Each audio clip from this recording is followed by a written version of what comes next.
drop me off in Rotherham. Here comes for more.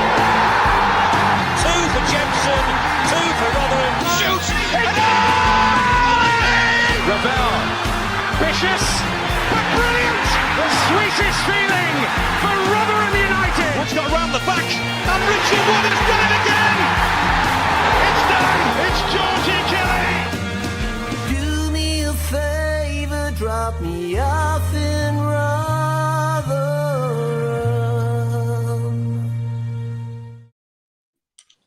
Hello, everybody. Welcome back to New York Talk. This is the Rotherham United podcast. Thank you all for being with us as it's time to look ahead to what historically has been one of the worst fixtures in memory as Wycombe come to New York Stadium on Saturday. I would say we'll go through some memories of this fixture, but there are literally zero memories of playing Wycombe. I think we've all expunged that from our memory. But we'll talk about football and Rotherham United and whatever we can over the next hour to get excited for another visit of them. Mick's back first of all. How's it going, Mick? All good, mate. All good. Thank you very much. Can't wait for this on Saturday. Like you said, there have been so many epic fixtures.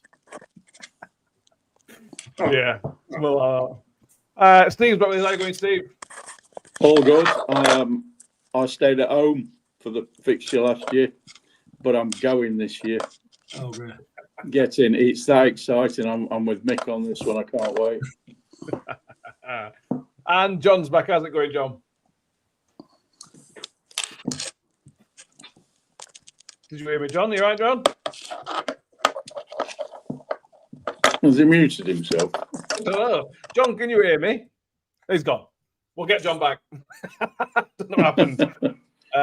We'll get John back hopefully very, very shortly while I fix the screen. Apologies if you're an audio listener because this is a mess of a start of an episode. But I would say it's all uphill from here. But you've been with us for so long, you know that's probably not the case. Usually is with us, as is Chris Page. Apollos this evening. Hope John's ankle holds up for Saturday. Derek Femi says he's looking forward to Saturday. Kelly Fobbs and Andrew Barlow are with us. Terry from Mrs. Lee's song, very apt in the title, Good Times Are Coming. Absolutely.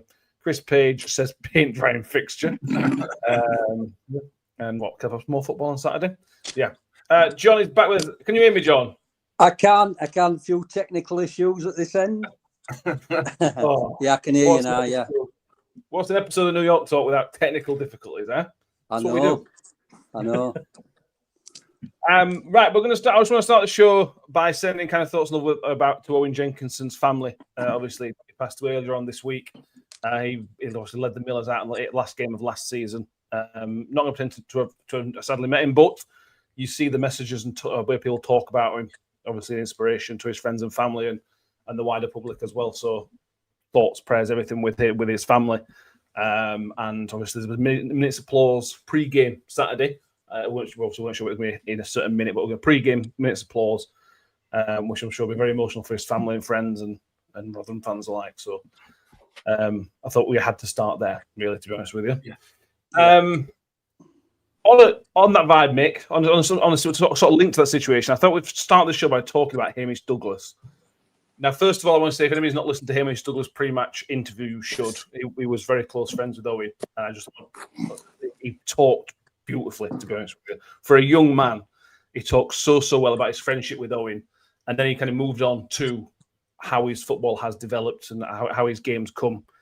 He was told essentially by the previous manager wouldn't be here, Mick, last year. He would have to find another club. And look at him now. He might not be the first name on the team sheet with Thomas Holmes and Baptiste coming back in the next couple of weeks, but he's such an important part of this squad now. Hamish Douglas, from nowhere, he's such an important player. Literally out of nowhere. From given what you've just said there as well. He's been fantastic. He's been absolutely fantastic. And like you say, he's clearly an intelligent young man, but he plays his football intelligently as well, doesn't he? That he transfers that intelligence onto the pitch, which can be a difficult thing to do, you know. Intelligent footballers are a rare breed, and I mean intelligent footballing wise, I don't mean academically. Although maybe that cap fits as well for some. But yeah, it allows players. Dan Barlaser was another perfect example, and we've talked about players in the past who were like 2 or 3 yards quicker than everybody else, just in the head. And Hamish Douglas strikes me as being that kind of player, or he's certainly showing those attributes as a defender, which is not his position. So yeah, I can't speak highly enough of him. And last season, let's put it all behind us. Let's put it all to bed, because that just kind of, in a nutshell, sums up what we had in charge last season, doesn't it? Completely, utterly proved wrong again. Yeah. Let's put it behind us, but then digs again. Yeah. Obviously. Listen, you rolled that across 6-yard box. I just tapped it in, mate. Yeah. Like Mick said, John, he's obviously not a centre half by trade. He's a essentially defensive midfielder by all accounts, which he did play against Bolton for. And he's slotted in there perfectly. But that's obviously praise to Hamish Douglas, obviously. But as he mentioned in his interview, it's also praise to Joe Raffett, Reece James, Cam Dawson, Spence, and Go for slotting him in. It would have been quite easy, I imagine, for him to be lost a little bit because he wasn't getting the support like a lot of players did last year. But this year, that support networked in there in the team already, so it's allowed him to come in, make a few mistakes, but it's allowed him to settle in the team. And actually, it looks like a new signing for a new senior signing, doesn't it?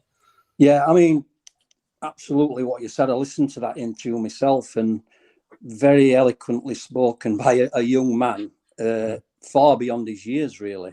I was really impressed with that. I think what it is with him, obviously, sometimes through adversity, you get thrown into a position, and a lot of it's on adrenaline. He is a defensive midfielder, so technically he's got it. He can see the pass. He's not scared to hold on to the ball. Generally speaking, again, in football, the further back you play, technically it gets easier. The further up the pitch, it's harder. So I think he's dropped in there at centre back, and it suits him. He's riddled with pace. He's got a good height. He's a strong lad, and he's obviously he's got Rafferty. He's got Reece James, Gore just in front of him. These have all helped him, and he's done unbelievably well. And you can't leave him out. I mean, even though Tom Holmes was fit, I'd struggle to think he'd take his place on Saturday. I could potentially see them both playing, but I think Douglas got to keep his place. But at some point, he's a young player. He's going to hit that brick wall, and it's like, when is that going to come? then you've got to pull him out and then use him, on and off. This is what generally happens with young players. But absolutely, again, like Mick's just said, I'm sure sees this in youngsters. He's give other youngsters a chance, and suddenly we're starting to see youngsters coming through again. This is the DNA of Rotherham United. This is the way we've got to go. Yeah, absolutely. And the club, and I'm sure Steve seems to be the right man, and the atmosphere seems to be the right atmosphere to be able to bring a Hamish Douglas through, to give him the opportunity and allow him to fail. He hasn't yet failed, and he will, because all footballers fail. He's going to make a mistake. It's going to go badly wrong. But it does feel like a good atmosphere at the football club at the minute to allow that player to come in and make those mistakes as and when he needs to, take him in and out when he needs to, which will come, I'm sure, coming next month or so.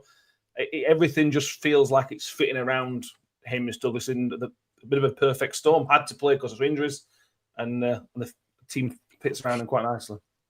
Yeah, I mean, you knew what you were going to get with Matt, I'm sure. I mean, he was part of the backroom team that created the environment that allowed us to flourish for 4 or 5 years. So I'm not totally surprised. What I am surprised is that it's actually Hamish Douglas, because I hadn't really seen him that much. I know he came on a couple of times at the end of last season in midfield and just, ran around a bit. But I mean, I call it the devil vomits on your eider down moment, when all of a sudden we have no other choice because 2 defenders have got crocked that he has to play. And you just, that particular game, you look at him and you think, God, he's been playing there for at least a couple of years. Yeah. And he's carried on. The last 2 or 3 games, he's been exactly the same as he was on his debut. And when you consider on that particular game, he scored an equaliser in the 90 minute. Yeah, it's almost like John says, it's like a new signing. But it just goes to show that, opinions amongst managers differ. Yeah. And I don't know what the previous manager was trying to look at. Maybe Douglas wasn't shining. Yeah. Maybe he wasn't at that level that he is earlier this season when maybe Hamshaw's put his arm around him and coaxed it out of him. Who knows? But I'm so glad we've got him, because without him, the last few games we'd have been stuck, I think. Yeah, he would. What I would say in a half defence to Evans last year is that when he played against Bolton, I think he came on in midfield. I wasn't sure. He just ran around a lot. He didn't really impact the game. I know it was that game was a weird game because Bolton was so good. But when somebody player comes in, you're just not sure. And I wasn't. But then he plays centre half, Mick. And like Steve just mentioned, from literally minute one, this kid's got something. He's got a build about him. He's just a monster, an absolute monster of a man, giant man. And he's playing like a man. He's not playing like a kid, is he? He's playing like a grown-up. Yeah, he is, absolutely. Like I said, there's one or two mentioned in the comments there that he played centre half at the academy, I think, as well, or he has played in that position previously, which you can tell, obviously. But this is different gravy, isn't it? Yeah. This is different gravy from reserve team football, from academy football, and like you said, you can't praise him enough because he's stepped in as if he's played there all his life, all his career. So yeah, it's like Steve says, it's like a new signing. And we needed a centre half, and who knew that we'd actually got one? So, I mean, another thing is obviously under Hampshire that there is a plan, which under Evans there were no plan. It's just go out there, and so in training they know the patterns of play, they know who's going to be where. So it just makes it a lot easier for younger players to come in and slot in, or anybody to come into that system, because there is a plan. Yeah, absolutely, there is, absolutely. That's at some point that's going to mean Hamish Douglas coming out of the squad, because he can't play every game. We can't rinse him too much. You've got to manage him properly. And I think Matt Hamshaw's the right guy to do that, to be honest. But yeah, let's go through some of the comments that we have on here. Tom Casey, I thought it was a centre back after the Bolton game. He said he hadn't played in midfield for a little while. Bolly Wolfer says, not been funny, guys, but Douglas doesn't lose his spot for me, even when the likes of Holmes, Baptiste and Jules are back. He's a ball-playing centre-half, very solid, who's a midfielder by trade as well. Texley says, the current defence got us to where we are, so I'm not sure why anyone would think an injured player coming back will improve things. Some of these players played a part in getting us to where we are. Yeah, I can't really argue too much with that. But to play a little bit of devil's advocate, John, because this is going to happen, that he's going to make a mistake at some point in his career, because, like I said, everybody does. But if Tom Holmes is fit and available, which he should be, would you be more minded to say, right, come out of the team, Hamish Douglas? We've got a game on Tuesday, remember? We've got a game on Tuesday, which I'm sure he'll play in that one. Or would you be just playing him until something happens? Which way would you play? It's a difficult one. There's no real right or wrong answer, is there? Personally, I'd leave him in. There's an old saying: if it's not broken, don't try and fix it. And last number of games, we've done well. We've not given many goals away.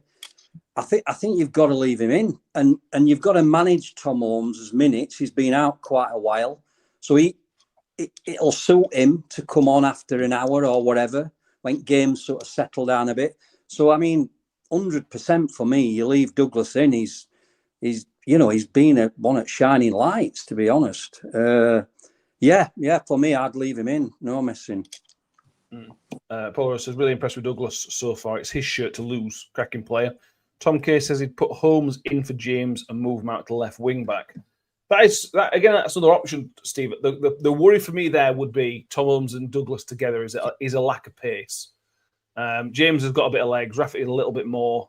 Or am I just overthinking that a little bit and just play your best three centre halves, I suppose? And because James back out and left wing back would be a massive help to the team, wouldn't it? It would, but I mean, I agree with John. I'd leave it exactly how it is at the minute. I mean, Holmes has been out nearly 3 months, so he needs nursing back again. You know, and put him on the bench, bring him on later on, let him get some yards in his legs. And you've also got I don't know who's coming back, but Baptiste, is he in front of Jules? I don't know, but I would certainly not risk them. If he's still playing okay, which at the moment he is, and you can say the same about any centre-back, they're always going to make a mistake. So, you know, you made a mistake on Saturday, but rescued it. So I'd leave it. I'd leave it exactly how it is, as long as, you know, everybody's fit in that area. I mean, Rafferty and James are doing brilliantly by him. And, you know, they all seem to love him as well. I mean, they've been interviewed about him. And, you know, let's keep his feet on the ground and let's hope he consistently carries on with his consistent performance for us. I wouldn't change it, but you definitely pack your bench because at some stage we're going to need them. Yeah, I mean, I think the subs are almost as important as the starting 11 for me, because, you know, after an hour, if you were bringing a Tom Holmes on or a Johnny Martha on, you know, they're good players that can sort of alter a game. And that's a strong position to be in. Obviously, we haven't got Nombi at the minute because obviously he'd start, wouldn't he? And it worries me a little bit, if I'm being honest, against which going to be a tough game against Wycombe. You know, they've been on a similar run to us. And, I mean, I weren't at the Lincoln game, but obviously Nombi played, and it gives us that ability to stretch the play. He plays on the shoulder. He gets in behind. And we haven't really got that. We've got Ugle as the focal point, but we haven't really got anybody that can stretch the play. So we like Amshaw said last week, we have to find a different way of playing, scoring. And that's not always that easy at home. It's sometimes a little bit easier to do that away from home. When the onus is on you at home, it's sometimes a little bit more difficult. So it'll be interesting. I think they'll probably have been working on that again this week in how to, you know, score without stretching the play so much without Nombi, you know. Yeah. No, I agree. I think it says the saying is, if you're good enough, you're old enough, play the lad, let him know it's okay to make a mistake. Matt says, why create this scenario, Matt, about Hamish making a mistake? He hasn't yet, and there's no reason to drop him. He's a form player, regardless of age, so play him. Fair enough. Harry says, would you play Mick's favourite player, Raggett, on Saturday? Raggett would be available, Mick. He's obviously not going to start, and I think we're all four of us are probably in agreement you would keep the same back three.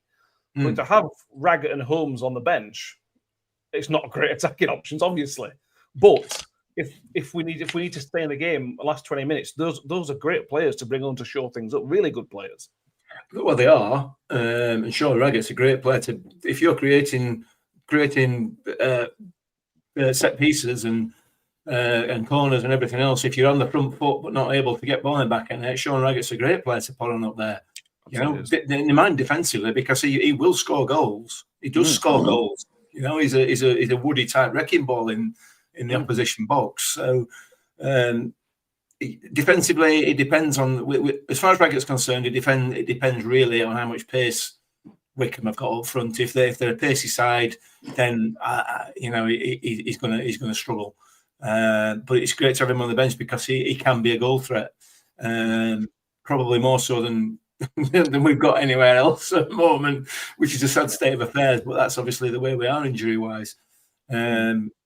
So yeah, it's good that they're both back, definitely, and it kind of gives us a few more sort of arrows in our quiver. Options. Options. That's it. I know what I'm talking about. We got there eventually. I'll fill in. Cheers, Steve. You're welcome. Yeah. Let's talk about. I didn't think we'd be talking about transfer rumours in November, to be honest with you. This wasn't on my list of things to talk about before today. Duncan Watmore is rumoured to be coming to Rotherham United. He was linked with Sheffield Wednesday. They've gone for Nathan Redmond. I don't think the EFL will allow him to sign another free transfer. So Duncan Watmore becomes available to somebody other than Sheffield Wednesday. No deals in place as far as we're aware, but it could happen. It could not happen. Do you have anything on this one? Do you have any views on this? It's a free transfer, which brings massive risks, as we've talked about. But Duncan Watmore's got serious pedigree. Well, again, it depends how fit is he, how much he wants. But in terms of Duncan Watmore as a player, I always liked him when he was at Sunderland and Millwall. He's really nippy and gets in and around defenders. Yeah, I mean to be quite honest, if he's fit, pretty fit and can slot in, I think it's a chance worth taking. But again, it depends on money, doesn't it? Let's face it.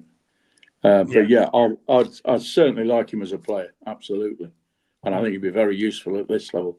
I mean, bear in mind he's generally played at Championship level, hasn't he? Yeah. So we're in League One, and it's not a very good League One, so he could cause problems if he's on it.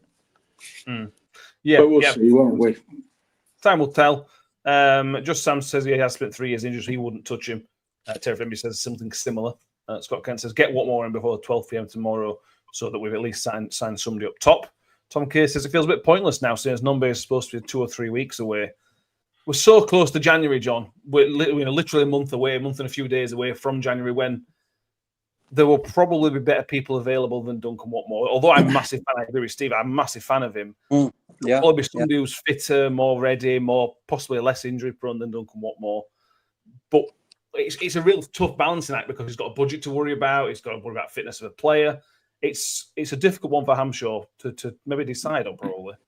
Yeah, I mean, like you've all said, I like him. He's only 31, which I thought he were a bit older than that. I mean, if you look at Chris Wilder at Sheffield United, he's not scared of signing free agents, is he? He seems to, he sticks his chin out and signs 1 or 2 free agents. I mean, like you've said, we've got a free weekend next weekend. Potentially, Nombe could be back. Do you risk? He'll not be on peanuts. What more when he comes? So, I think one thing with Hampshire is a silent assassin. Is Hampshire, and it'll have to be right for club. Otherwise, he will not touch anybody with a barge pole unless they are right for the club. So I think we're in good hands in that respect. I think I'd probably be tempted to leave him alone, if I'm being brutally honest, because we've got that free week next weekend, and hopefully Nombe will be back. I mean, we've got Marta that can sort of slot in. Josh Benson's starting to find his feet. We can probably muddle through, can't we? So I think I'd be tempted to leave him alone, to be honest. Like you said, January's not that far away, and there'll probably be better options out there. Yeah. But will those better options come to Rotherham United? Well, I mean, it's always the problem in January. We never really see. I mean, we got Will Grigg, I think, on the 31st of January once, whenever that was, about 4 or 5 years ago. But I don't recall us snaffling a striker in January. I've got a good one for you in January. Go on then. Owen Marsh, Sheffield United. Yeah. Oh, that Ryan O'Neill. That'd be even better. It's going to be a young one because, I mean, we've got break clauses, haven't we, on the loan agreements, allegedly, which is inspirational, frankly, because I can see Atete will be cancelled. Martin Sharif, I think, unfortunately, will be sent back because he's just not played enough. Yeah. But on that EFL podcast I went on earlier tonight, the guy I can't remember his name, but he pulled out a name from Tottenham, Mason Melia, who they've signed from St Patrick's, and then they loaned him back, and he's coming to Spurs in January. So his tip for us, because he's picked one out, is him, and I'd never even heard of him. No. So who knows what you'll get in January? So, I mean, if we could afford him, I would take a punt on him personally. But again, I wouldn't be totally distraught if he didn't come, because we do need somebody else up front. We've been so short of forwards for such a long time, really. It's just been Sam Nombe and Hugo. And Hugo doesn't score goals, bless him. I'm going to ask you a question here, and you might think I'm deluded, and I might be, to be honest. But let's think about Dango, right? So we've got him on a season long. I would think his chances of getting back to Man United's team is next to zero. Mm-hmm. So he's out of contract at end of season. He's probably going to be on about $4,000 a week, of which we might be paying half of that. So would you ask the question to Man United, can we sort of take him on a permanent now? If we were to leave that while summer, I don't think we'd have any chance of getting him, because there will be suitors in for him because at seasons he's having. But maybe now he's playing with a smile on his face. I'm sure he loves it here. Would it be worth asking question? Can we get him on a permanent deal? I don't know whether it could be done, but I'd be certainly having a look at that one. Yeah, it reminds me a bit of the Barlasser thing. Remember Barlasser left and we all there's no chance he's coming back. And then we reached on a permanent deal. There's certainly a question there, Mick, isn't there? There's definitely a question. They might need some creative selling players or somebody to convince Tony that 500k is not that much money, or whatever the case may be. But why not? I think if Matt Amshaw thinks he's the right player for us, and I'm sure he does because of the performances he's putting in, he'll do what he can to get him. He'll do what he can to get him on a permanent, and if we can, we can. If we can't, then we move on, don't we? But I like the way John's thinking there, and I can see the thought process. And again, maybe Matt Amshaw will have maybe having that conversation. I don't know, but I'd love him. I'd love him on a permanent, because he's a player again that would make us some money, assuming that his development continues. Yeah. So yeah, we'll see. We'll see. All we can do on that score is just sit back and watch, innit? What is good to think that nobody else outside Rotherham fans is mentioning Dan Gore, which is a really good thing for me. For me, it's really good because nobody's noticing him. That's great. I made the mistake of mentioning him on that podcast, but I think I got away with it. There'll be people that's sort of marking his card. Make no bones about that. He'll be getting noticed, and I think come summer there'll be some championship clubs looking at him, and then we've got no chance then. But it might be just a little cheeky way of getting in to try and sign him, because there's no disgrace in not making it at Man United. That you've got a 1% chance of making it at Man United, but you've got a 99% chance of making it somewhere else. That's how hard it is to sort of make it at Man U. So he's in his last year of his contract. The academy manager, I would have thought he'd have already had a conversation with him and saying, look, we're not going to be keeping you on. Or I think he'll already know that myself. And it might be just worth asking question, I thought, Well, I think a lot of this, it's like Barlasser loved it here. That's why he came back. Yeah. And I'm hoping that Dan Gore loves it here. And that's part of the equation. Now, okay, the rest of the equation might be a bit more challenging, but he definitely likes it here. Let's face it, he's playing regular games. They're evidently a tight-knit group. So that bit is a tick in the box. The rest of it, finance, ambition, all that kind of stuff, and his agent. All we can do, as John says, is ask the question.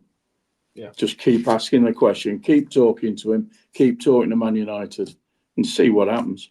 Even if we just manage to keep him for the rest of the season, that'll do me for the time being.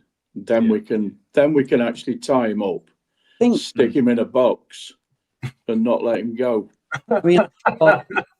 I'm sure I did say it were mentioning one or two signings possibly in January. He said we might raise one or two eyebrows, and I sort of thought, that sounds good, So we'll have to see. Like I said, I think under Amshaw, he's no dumpling. He's I'm going to call him silent assassin. He'll do what's best for club, like. One thing with Tony Stewart is he is quite fickle, isn't he? So if Tony Stewart gets a whiff of a promotion run, he might just be tempted to put a bit of money in it. You don't know with Tony Stewart. It's very difficult to predict because of what I just said, but you never know. Tony could sell Lambo. I'm going to bang drum for Tony Stewart again. I'm always banging drum for him, and I don't know him, but I remember Evans first time round. Atmosphere at New York were rocking. It were absolutely rocking. Everybody was singing from same song sheet, and 9 times out of 10, usually in second half, fans broke into song. There's only one Tony Stewart, and I think it's time that fans ate some humble pie and, give him a bit of love. And you never know, that bit of love, when you see him stand up and clap fans, he might I'll sign that check in January. I mean, old lads, he's nearly 80-year-old. I ain't got a bad word to say about the guy. For what he has done for Rotherham United is nothing short of extraordinary. Honestly, I can't speak highly enough of him for me personally. Yeah, fair enough. I know, Matt. Everybody makes mistakes. But the time he's been in, we've had more good times than bad times. When you look where we've come from, where we were peeing against bitumen walls at Millmore, we moved to Sheffield, and look what we've got now. Absolutely incredible setup, really. So anyway, I agree. I'll stop about something now. Fair enough. Taking this says, Go won't want to time down for League One club for a moment longer than he needs to. He will look for an opportunity in the Championship as the opportunity arises. He's not 21. You can go there too early. We've seen it before. You can go too high too early. Anyway, Harry, we might be in Championship next year anyway. We also might be in Championship next year. Absolutely, yeah. Yeah, why definitely. not? Just saying. That's optimistic. Harry says, if we did sell one of Nombe, Martha and Hall, I'd be putting that money straight into Dango. I 100% with that. If there's any transfer money to go around, just pump it into Dango if you can. Not selling anybody. Although hopefully we're not selling anybody. Exactly. Right. More look ahead to Wycombe. I'll give you a few bits of information which nobody will be happy about. The last time we beat Wycombe at home was 2000. It was September 2000. It was that long ago. I was young enough to be a mascot. And that's so that's how long it was. I was young enough to be 40. So yeah, not good. Not a great record. We have beat them away in that time, but only once. It's one win in basically 25 years against Wycombe. It's a really, really, really, really bad record. The best Wycombe away game was Alan Lee heading a winner in the snow. Does anybody remember that? I think Warney chipped it in, and it's just in front of us. And it was a horrible day. What a drive that was! And Alan Lee looped it in, back post. Fantastic! I'll never forget it. I remember that home game against Wycombe when ball were only actually in play under 39 minutes, wasn't it? Something 30-something minutes. I mean, that were Ainsworth, weren't it? You know, dark arts or whatever they called it. I mean, they strike me as being an horrible side to play, but they've got billionaire owners who've got, I think they pumped a bit of money into them. And I think they were tipped to be up there, and obviously they're above us. I forgot what they called manager, Michael Duff.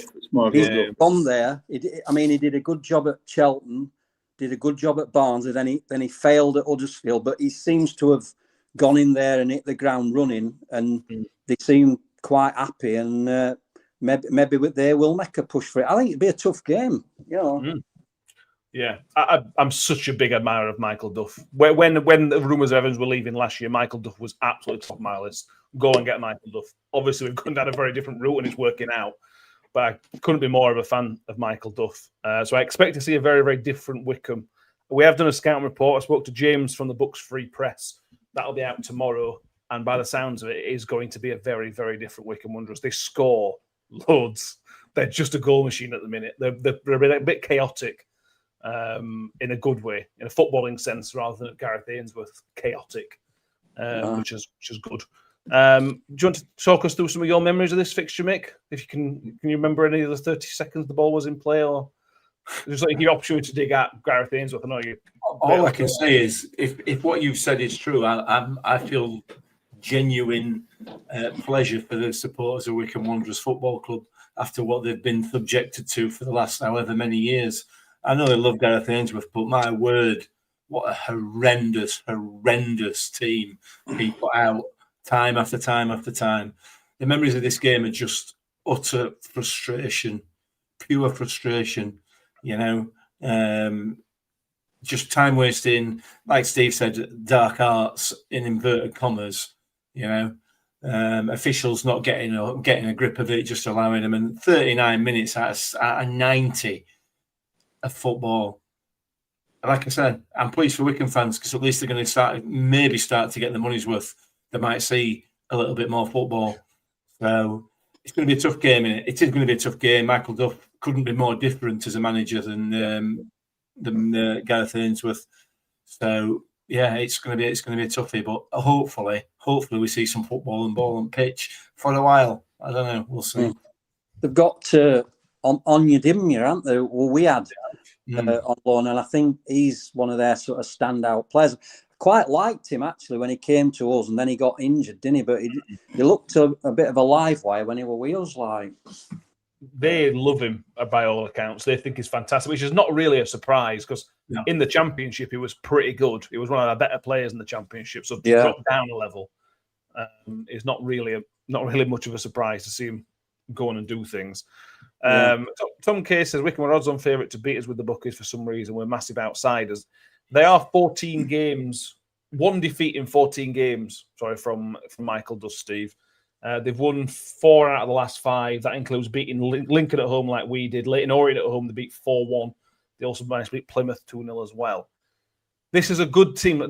John mentioned they spent money in the summer. Manager didn't work out. So this is obviously a team that has a bunch of good players who are expected to do well, who are kind of playing how everyone expected at the start of the season. That's probably why the outside world sees them as favourites, because they've got, on paper, probably better players than us, but we're a different animal than we were a few weeks ago, aren't we? We are. We've got to play like we've been playing, with the same togetherness, because they're a better side. They're obviously a better side than Reading, and at the moment, obviously a better side than Luton. We need to try and make the ball leave our half more than it has been doing. Yeah. So it depends what we play up front. I mean, I think Hugo will play. I mean, if he played last Saturday, he's had another week. I mean, I know from personal experience, when you roll your ankle, it's 2 or 3 weeks, if not longer, for it to really be okay. But I think he'll play, and I think, as was mentioned earlier, I think you've got to play Arjani Marta, sort of coming in off the wing or behind him, with him, because we've got to put some pressure on them. Otherwise, we're going to be camped in a little bit, I think, with the players that they've got. But yeah, if we can keep our level of performance up, then I'm optimistic we can get something out of the game. Is that Martha instead of McWilliams then for you, Steve? Or I like Martha playing a number 10 role, right, behind Hugo. He's if he can start making better decisions in certain areas, he's going to be dynamite, totally. And he's caught upon some sleep, jet lag's gone, he's ready. He'll be ready. Gone down. So exactly. Would you drop Williams for Johnny Martha, or would you drop Benson? Well, it's a difficult one. I'd probably put Benson on the bench. Yeah, McWilliams, I think, runs. I probably agree with you on that. Yeah, McWilliams played really well last week. So did Benson. Benson looked as though he was blowing a bit in the second half, and he also looked as though he was carrying something. Well, a leg, 2 legs, frankly, but he was limping a little bit. I'd put Benson on the bench, and McWilliams, I think, is the sort of player that we need in our team anyway currently, because we don't really have that much of an outlet. Yeah. So, are you pull the face then, Mick? Would you be going 2-10s with Marta and Benson and going kind of all out a little bit? Yeah, absolutely. For me, McWilliams, he got a knock last week, didn't he? Was it last week? I think, or the week before. Last got week, a knock last week. Right. You know, you've got two aggressive players in there in Dangor and Kean Spence. I don't think you necessarily need another. I think McWilliams is too similar to Spence and Gore in terms of his aggressiveness or his aggression. Sorry.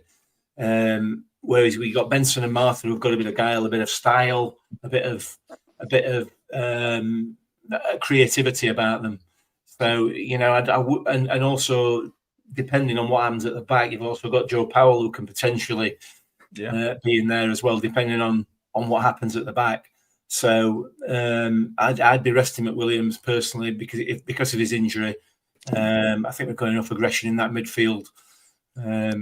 So that's just my view. Yeah, well, bottom line is that we've got to give them something to worry about, I think. Yeah. And I think Benson does that, and Martha obviously does that. And Hugo also creates that bit of chaos and aggression as when he drops deeper. So yeah, for me, that'd be my take on it. The other question and thing that's probably going to be the case, John, is that I think Hugo will play, whether he's getting injection. I think Hugo's going to play like he did last week. But as we saw last week, if he's not 100%, you're going to really struggle to get 90 minutes out of him. He might get more. He might get an hour, 70 minutes, whatever the case may be. But I just can't see him playing 90 minutes. And then you go, well, what do we do now? Because we really are stuck at the minute in terms of backup striker. How would you kind of play that problem of not having Hugo for probably a full game? Yeah, I mean, I think we need him front start because we need that focal point. When we've sort of stopped playing out at back, and you'll see that Dawson is starting to launch ball a bit. And when he does launch it, you need it to launch it to a target. You know, it's difficult when you ain't got a target man there to send it to somebody that can actually win it or win you a free kick high up pitch. So I think it's vital that Hugo plays. And I'd be just hoping you can get sort of 65, 70 minutes out of him. And then whatever state of game is, if we've got a sort of a lead, then you look to them centre halves, what we've talked about, to come on to shore it up and try and manage game for the last sort of 20 minutes or whatever. But yeah, I think we do need Hugo to start, and I think he will. I mean, if he played last week when it showed you pictures of his leg, I mean, if he played then, he's had a week with ice on it and what have you. So I think he should be good for 65, 70 minutes. You know. Yeah. Hopefully. You hope so. I don't think he's training, is he?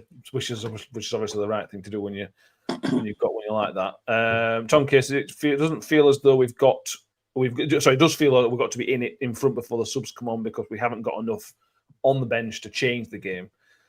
Yeah, it's a yes and no question, it, Steve. It also depends what happens. You know, if Benson's on bench, Martha, you can bring them off. But having two centre halves on the bench, which will probably be Holmes and Raggett, that in itself allows you to do something. That allows Powell to move further forward. So somebody else could, Gore can go further forward, whatever the case may be. Having two centre halves, although it doesn't look like it should help, it actually will free up everybody else in the team. Should they be needed on 70 minutes or whatever? I like Mick's idea. You could bring Holmes on at the back and put Raggett on up front.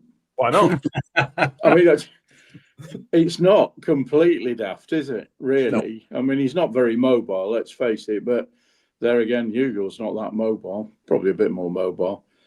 But yeah, I mean, I agree with the guy who made the comment there. He does feel as though at the moment, because we've got no real options up front. I know that you can fiddle around with the subs and move people who are already playing around a bit, but we just don't have any strikers. And you need strikers because they do pull the game around and they make us play further up the pitch. So Yeah, I mean, I can imagine, like John says, that if we're up after 75 minutes, then we're going to end up having another uncomfortable 15 minutes of watching us defend the lead. Yeah. But who knows? We might be 4-0 up at half time. I'm not ever the optimist with that sort of thing. You just never know. I might even pop on and, leg one in off my backside. Why not? And then get banned for the rest of my life. Tom K, let's touch on Martha a little bit, Mick. Tom K says, I still don't know what Martha's best position is. And we're all here very big fans of Ajani Marta.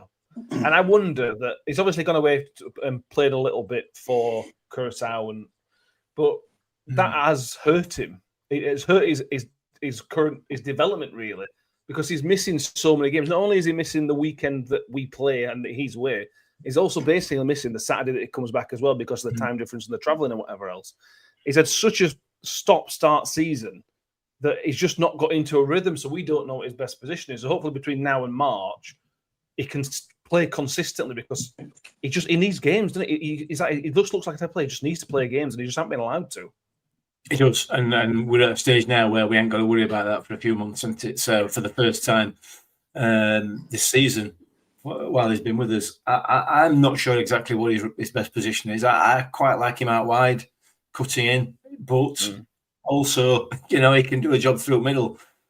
I think the next few weeks are gonna give us a better idea. Obviously, Matt Hamshaw and the player himself will know, where he should be playing and where he wants to play and where he's best. So time will tell. But for me, I like him as part of a front three with a proper striker in the middle and then two tens, if you like.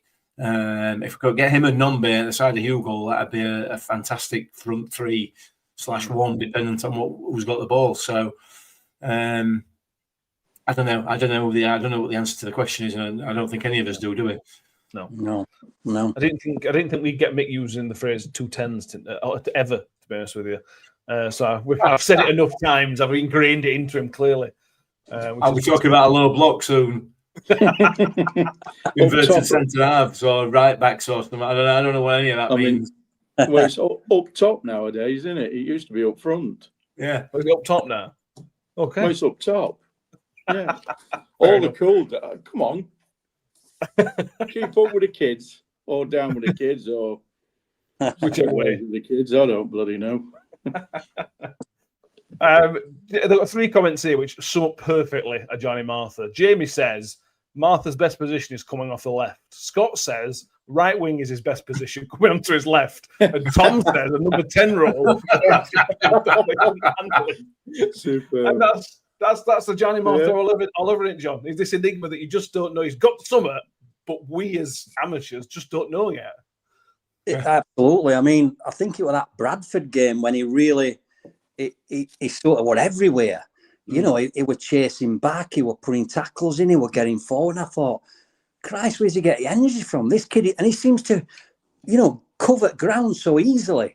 There's no about him. He could probably do with, muscling up a bit, to be honest. But I mean, like you say, you probably can't keep him out because I think he could be probably one that's getting looked at from championship clubs. That there's definitely a player in there, and I'm like you said, I'm sure I haven't really had time to sort of work with him because he's constantly going away with his country. So I think there's lots to come from him, and maybe this is his time when we need him most. He might come up with a couple of goals for us, Yeah, it's just one of those players you like to watch. You just don't know what's going to happen next. It's so exciting.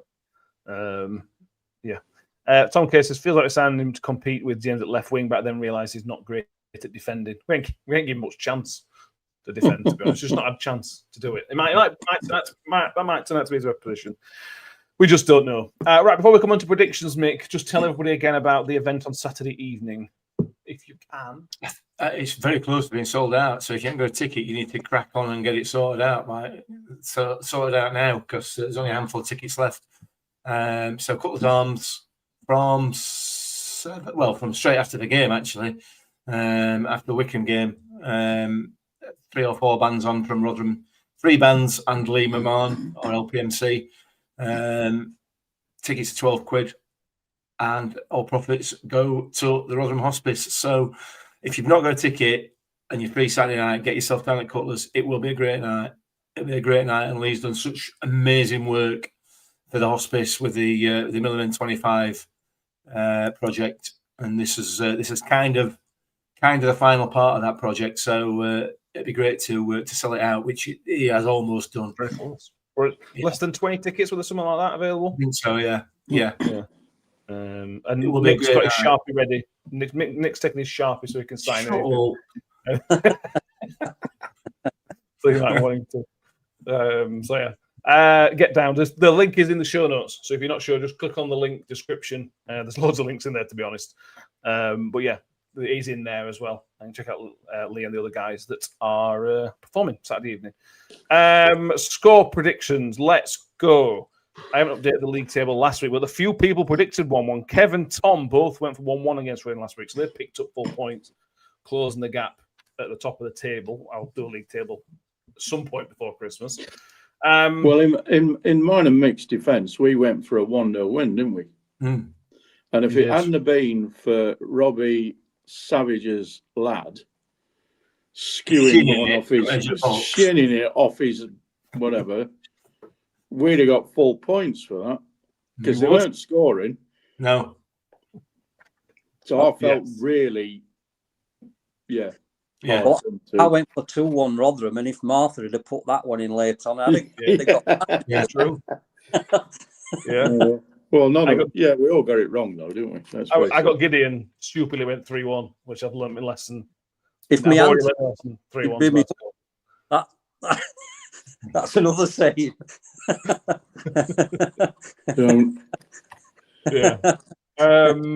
Mick, do you want to start us off? Well, this is a toughie, isn't it? Because it's Rotherham United versus Wycombe, so 0-0 is the obvious prediction, isn't it? But this is a very different Wycombe side, and it's a very different Rotherham side to what we had earlier on in the season. So, oh God, I don't know. I'm just going to stick with me 2-1 Rotherham because that's what I always go for. I can't call this one. Okay, fair enough. Steve, what do you reckon? Well, as ever, I'm going to get splintered in my backside. So we're going 1-1. Which, if we had an attack, a proper attack, I'd suggest we might win. But yeah, it's going to be a bit difficult. 1-1. Okay, fair enough. And John, what do you reckon?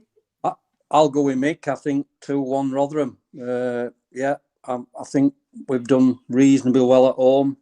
I'll go 2-1 Rotherham. I'm going to go classic Rotherham Wycombe and go 0-0. Our defence is really right. touching wood. Our defence is so good at the minute. I just back us to not concede many, if any. Mixture in the comments. Tom Swift says 3-3, which should be fun. Scott Kent and Tom K and Mike all going for 1-1.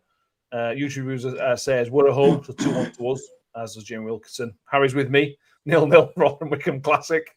Goes 2-1. Andy P says he's super confident and goes 3-1 to us. And Rob Dixon is the opposite.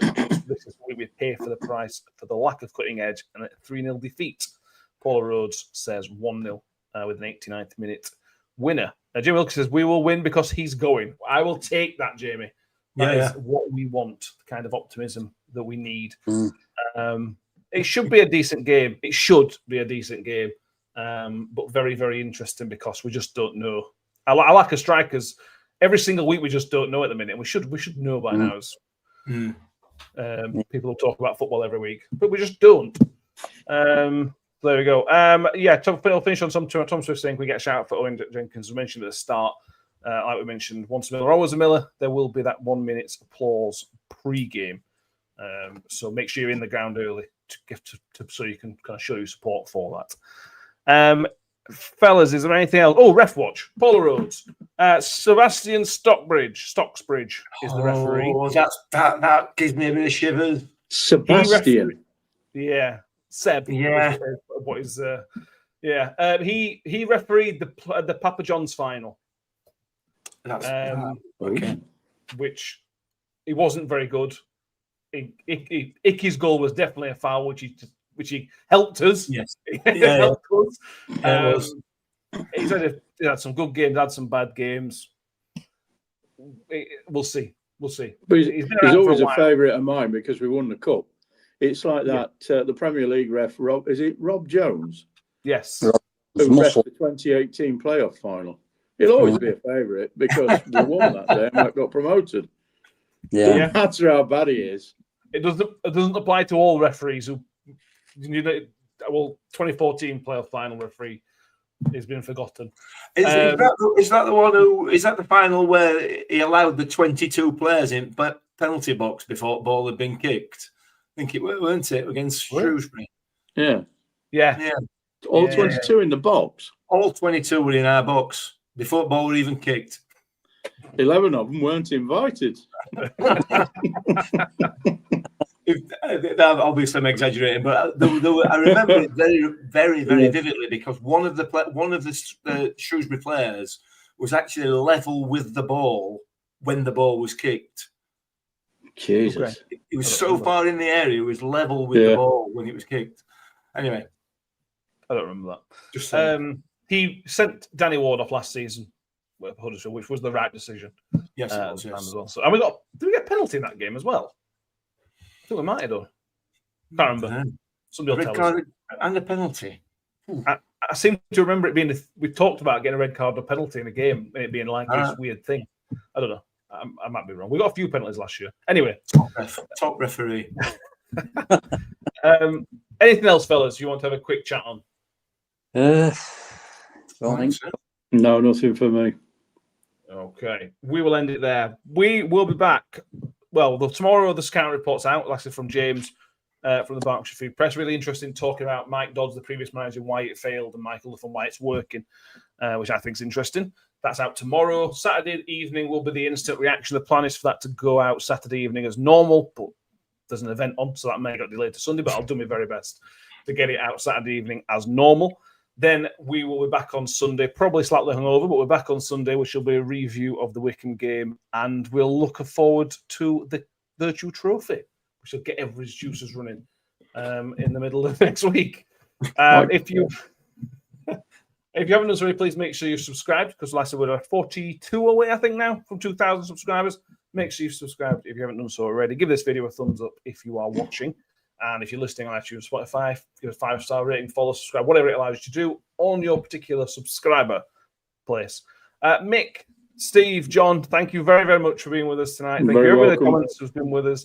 We will see everybody next time. Thank you for watching. And as always, up the Millers. Up the Millers. Here comes for more. 2 for Jeninson, 2 for Rotherham. Shoots! Ravel. Vicious. But brilliant! The sweetest feeling for Rotherham United. Wood's got round the back. And Richard Wood has done it again. It's done. It's Georgie Kelly. Do me a favor, drop me off in